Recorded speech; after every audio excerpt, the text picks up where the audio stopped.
Hello, everyone, and welcome to my little talk on cross cultural communication here at SQL Bits. This is a little bit about me. I am a database engineer. I have been part of this community since 1996. I currently co lead two user groups, the Data Platform Women in Tech user group and the TriPass SQL Server user group in the Triangle area here at Raleigh, North Carolina, where I'm based out of. I can be found on Twitter at SQLMAL. That's currently my preferred way to communicate. I'm also on LinkedIn and I have a blog site.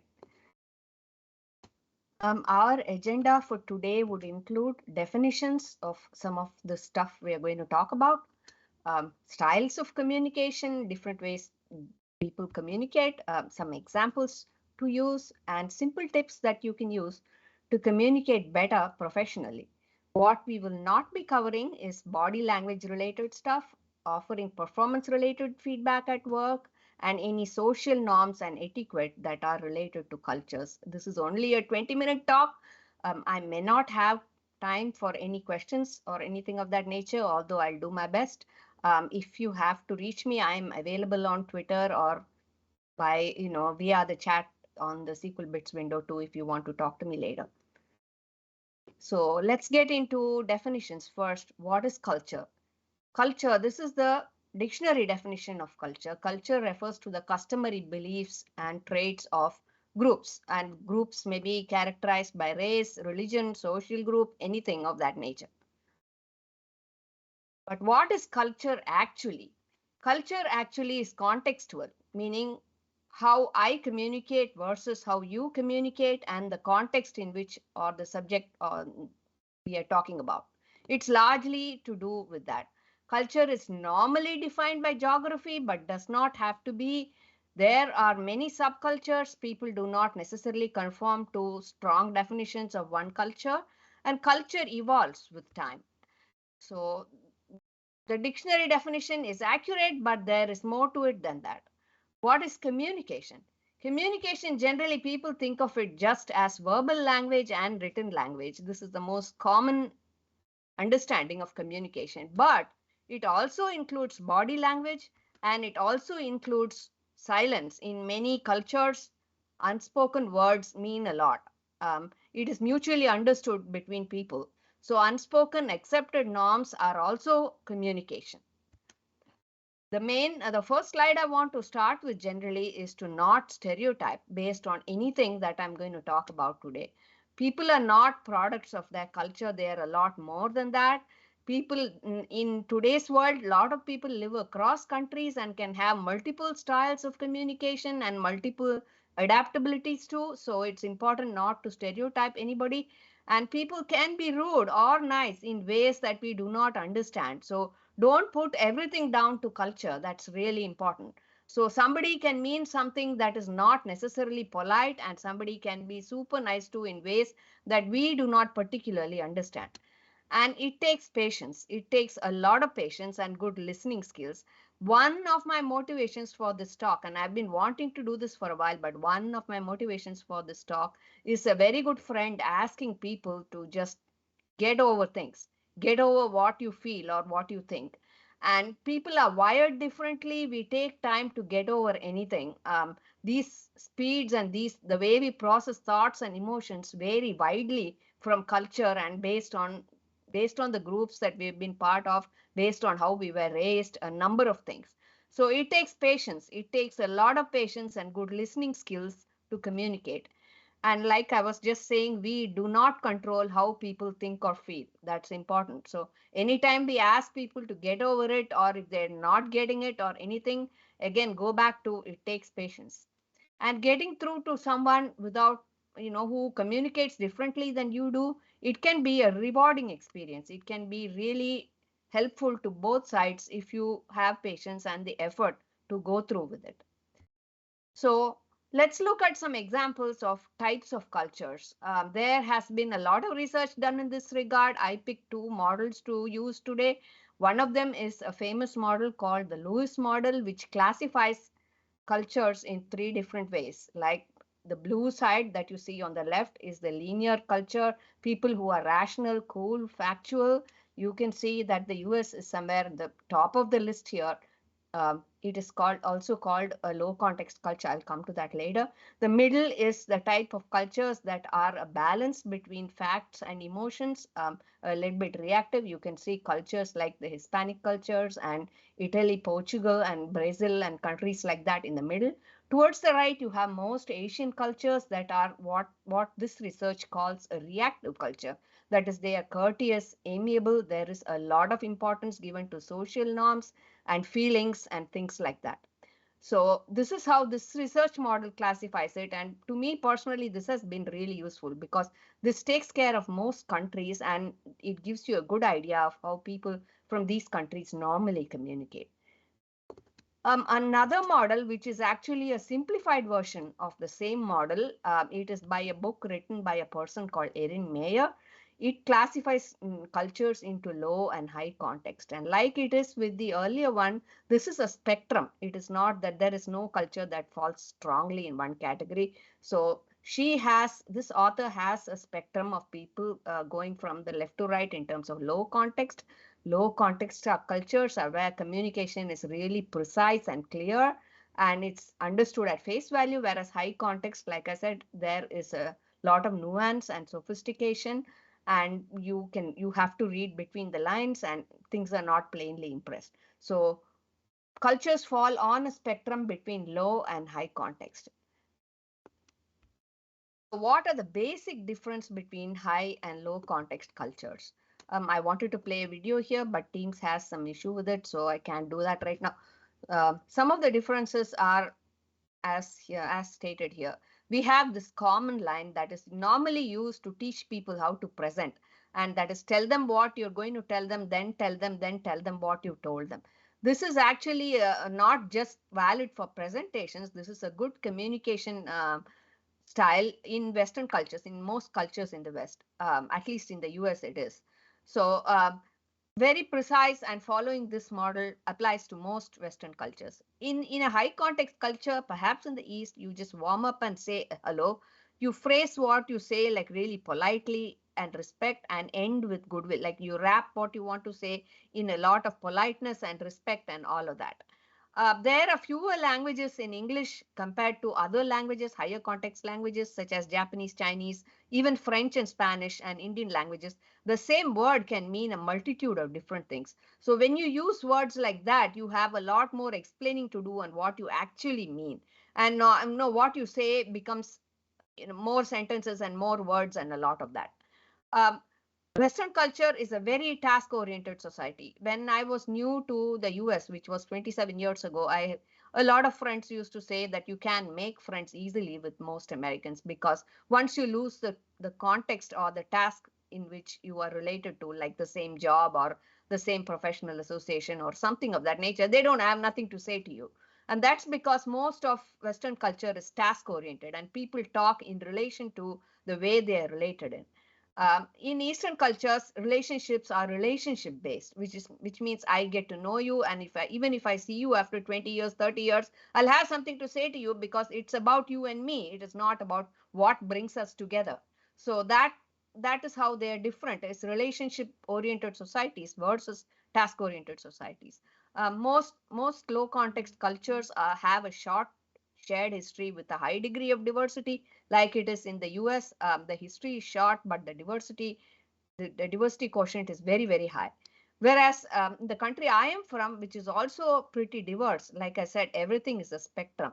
But in my culture, we have a long shared history. People have been like that for many centuries, much longer than the US. So we have ways of communication that we mutually understand that may make no sense to somebody else. When I started early in the presentation, I started with saying silence is a form of communication, and that's kind of true in my culture. When people don't say anything, there is something they're actually saying to each other, but people who are not from that culture will not be able to relate to easily. The same is true of a number of things, of jokes, of how a number of things is that only people from a certain culture can relate to, and that's because the longer you are together, we can see this even in marriages and other relationships, the longer you are together, the more easily you understand things like mutually understood silences and things like that.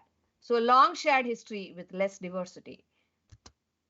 So how do I understand other cultures without stereotyping?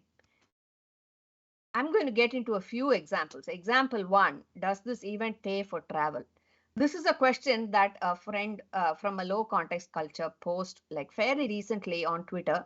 This person was from a very low context culture, and he was asking a general question about a sequel related event. And he was asking, does this event pay for a speaker to travel? So the answers, and this is not the event responding, this is the people who responded to his tweet, people from different cultures, people from his own culture, very low context cultures, they just said yes, no, maybe we don't know. That was the common answer. People from medium context cultures were going like, no, I'm not sure why he's asking that. Um, there wasn't anything yes or no to it, but they were trying to read a little bit more into why this person was posing this kind of a question. People from high context cultures built a whole story around that question. Like, we shouldn't be expecting any compensation. Okay, if they pay, that's fine. Okay, if they don't pay, you shouldn't be asking this question. It shouldn't matter at all. Then there were some other people like, this is a for-profit event, right? They better have an answer. They better pay. And all of this. And that person wasn't expecting any answer beyond yes or no. And nobody knew about his intentions, but all of this questioning happened because we are used to processing things like this in different ways. And this came from people based on their own culture, their own context. Another example, you are leading a team, right? And you are telling the team, we'll be working this weekend. I need everybody to come in, right, on a Sunday and attend the stand up that morning. So a person from a typical low context culture, yeah, I can come, or maybe no, I can't. A medium context person, I'll try. Okay, may not be possible. Or sure, I know we are working an emergency. I know that you expect me to come in, I'll make it. Someone from a really high context culture, okay, it's our anniversary that day. Or I realize we have to do it. And what do they mean actually by saying it's our anniversary that day? I can make it. It's not expressly saying no, because saying no directly is rude from the culture they are from. So when you're saying that you have something else, you're saying it's a personal event, it's a conflict, I can make it. Or I realize we have to do this on emergencies. They're acknowledging that what you're stating is acceptable, which means it's a yes. So this is the kind of thing most people respond like, what does that have to do with this kind of asking you to come in? But what they're actually saying is that they cannot come, or they can come, just not expressly yes or no. A third example, we have to meet this deadline. Okay, if you run into any issues, you need to let me know. Okay, a person from a low context culture, sure, I'll let you know. Medium context person, yeah, I'll do my best. And he's putting in a hypothetical question. Maybe I'm not sure whom to go to if you're not available. Okay, a high context culture person gives you a history, like, yeah, we work this way, right, on multiple projects. I know that you say that. And if you're not there, I hope you'll be there. If you're not there, let us know, kind of a thing. It's a lot more verbose and a lot more history and context and everything attached. Okay, so how do we communicate better given the fact that we respond to even simple questions in so many different ways? Number one is to examine, how do you communicate? What is your personal style of communicating? Step number two, where on the context culture are the people you're talking to? Which part of the world are they coming from? What is their style of talking? And if you are leading a team, if you're on a team, do you have a standard as a team culture? Do you have a standard, or do you have the ability to influence whoever is leading your team to set a standard? So some tips on talking to people to high context culture. Number one, listen carefully. Listen to what they're saying, even though they may be verbose or long-winded or giving you a lot of history. Try to see, like I said, with the example of the person saying, today is my anniversary, and he's trying to decline coming in on a Sunday. So listen carefully. Avoid literal interpretation. Again, similar examples. When they're saying something, they're not trying to be too direct sometimes. So avoid being literal about what they're saying. Try to read a little bit into what they're saying. Observe the person's body language. This is also really important. Body language is a whole talk in of itself. But people's body language can give you a lot of clues on how they're responding to what you say. And avoid saying things like, why don't you get it? Okay, or let's move on, because people get things at different speeds in different ways. So if you get into this business of saying, why don't you get over it, why don't you get it, all you're going to do is to silence them and not let them say what they want to say. So try to avoid using this kind of things like, why don't you get over it, let's move on, kind of a thing. When somebody is saying a lot of things, it's just their style of saying it, and it's actually the onus is on the person who's communicating to get it. It's not on the other person to do it many times. So if you're having an emotional response, wait and see if you're responding to how that person is saying it more than the content. Like, you're not used to somebody responding in a very verbose way, you are lacking in patience for that. So you're responding to that person's style more than you are to the actual content of what they're saying. Slowly repeat what you said to make sure they understood. If they're having problems understanding, say it slowly, say it with some kindness and some patience, and see if they really get it. So this is some tips if you're talking to someone from a high context culture. It doesn't always have to be from the opposite side of the world. It could be someone from the same culture or someone from a medium context culture. It could be just anyone. And end on goodwill, that always works. There is no way you can go wrong with this. Just say, and people who are used to a personalized way of conversation, who are high on emotions, they really love it when you say, all right, what's your name, all right, let's catch up soon, all right, great, things like that. So add things like that whenever you can. It just makes people emotionally comfortable. Talking to people from a low context, number one, get to the point quickly. Don't ramble too much, even though that's your style. Try to work around it. Get to the point. If the only answer expected is a yes or no, just stick to yes or no. Don't look for implied or hidden meanings. Don't read too much into what somebody is saying. I have had a lot of struggle with this. Even now, for me, I tend to take things personally or look for meanings where they're not there. That's because of the way I was raised and how I'm wired. I have to work it very hard. So don't look for implied or hidden meanings in how people communicate. And if you're having an emotional response, again, wait and see if that's the style you're talking more than the content. That's really important. The content may not be what you think, it may not be anything rude or offensive, but you're used to people layering stuff around how they say, and this person is too direct for you. So that response has to do with your response. It's not about the other person. Ask if the meaning is unclear. Again, this is a learned thing for me, is always say, I don't understand if this is what you mean. Can you explain a little more? That always helps. And if you confirm that you've understood, that always helps someone. There is no way you can go wrong with it. Just say you got it. Just say, okay, I'm cool. I understood what you said. That's really, really important. Now, when you have a team culture, how do you set a team culture? Low context communication balanced with empathy. You can take the good things from both cultures. Take a low context culture that is balanced with the empathy and listening skills that work for another culture, a high context culture. Those things work best. Set standards, especially when you have team communication. Some people ramble and talk a lot. Some people are very abrupt. So give them a time limit. Don't let anyone get the advantage of that. So set a time limit. If 2 minutes is too short, make it 5 minutes. If 5 minutes is too short, maybe 7 minutes, 8 minutes, whatever. But everybody gets the same time. You have to understand how to communicate in that time. And then give time for Q&A so that people can clarify if they understood what you said and things like that. Take notes and document what was said. And this again is really, really key, is avoid elaborate explaining. Elaborate explaining, no matter what culture you are from, oftentimes serves the opposite purpose, is that person is already in an emotional state of discomfort and you are getting into a lot of what you meant. Here is what I meant and blah, blah, blah, and this and that. So try to avoid that. There are scenarios where it cannot be avoided, but try to avoid it. Instead, direct them to some form of written what you said and then sort it out a little slowly. And then misunderstandings will happen no matter how habituated we are to communicating across cultures. We are wired a certain way. We are human. We tend to, by default, we tend to understand things a certain way. This is always going to happen. So promote empathy. Understand that people do get it wrong many, many times. And educate yourself, and educate the people you are around on the cultures that they are dealing with.